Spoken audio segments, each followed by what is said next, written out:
यहाँ पर हालांकि मेरा अनुभव बहुत है और पिछले 10 सालों से 2.5 साल में विपक्ष का नेता रहा, लेकिन 7.5 साल में सरकार में रहा।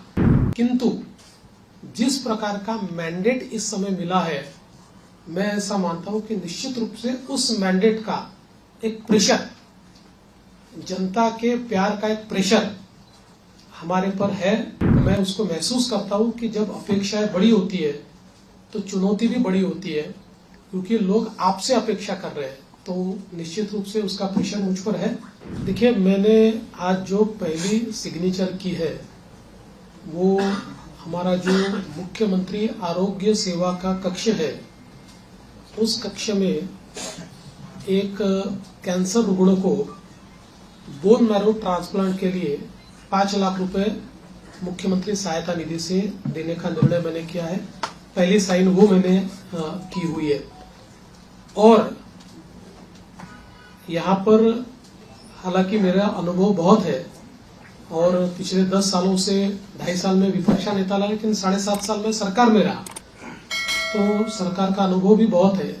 किंतु जिस प्रकार का मैंडेट इस समय मिला है, मैं ऐसा मानता हूं कि निश्चित रूप से उस मैंडेट का एक प्रेशर, जनता के प्यार का एक प्रेशर हमारे पर है।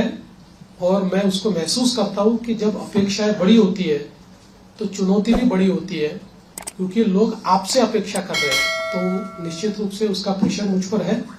और जहां तक फिस्कल डिसिप्लिन का सवाल है, तो निश्चित रूप से उसके ऊपर हमको काम करना ही पड़ेगा, क्योंकि हमने बहुत महत्वाकांक्षी योजना की है। देखिए, क्या होता है कि नॉर्मली आप सोशल सेक्टर में और इंफ्रास्ट्रक्चर सेक्टर में, दोनों सेक्टर में एक साथ काम करते हैं, लेकिन सोशल सेक्टर का स्पेंडिंग ये हम लोगों ने 4 गुना 5 गुना बढ़ाया है, जो मैं ऐसा मानता हूं कि इकोनॉमिक्स में इसको गलत नहीं माना जाता है, क्योंकि इसका भी एक अपना रिटर्न होता है।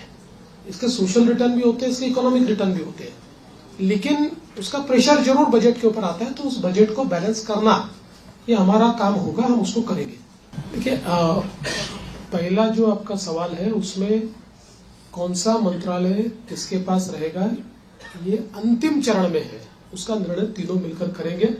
यूनिलैटरली उसकी घोषणा मैं नहीं कर सकता। और जहां तक पुराने मंत्रियों का सवाल है, तो उसमें निश्चित रूप से सभी के काम का एक मूल्यमापन तो हो रहा है, मूल्यांकन हो रहा है।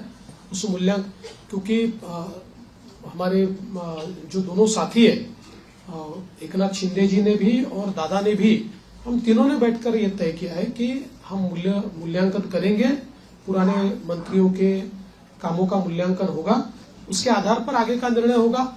और कई बार क्या होता है, देखिए, जब मंत्रिमंडल बनता है तो रीजनल बैलेंसेस होते हैं, अलग अलग प्रकार के समाजों का प्रतिनिधित्व होता है, तो इसलिए मुझे ऐसा लगता है कि कुछ निर्णय ये देखकर भी हम लोग करेंगे कि भाई पिछले बार उन्होंने कैसा काम किया है।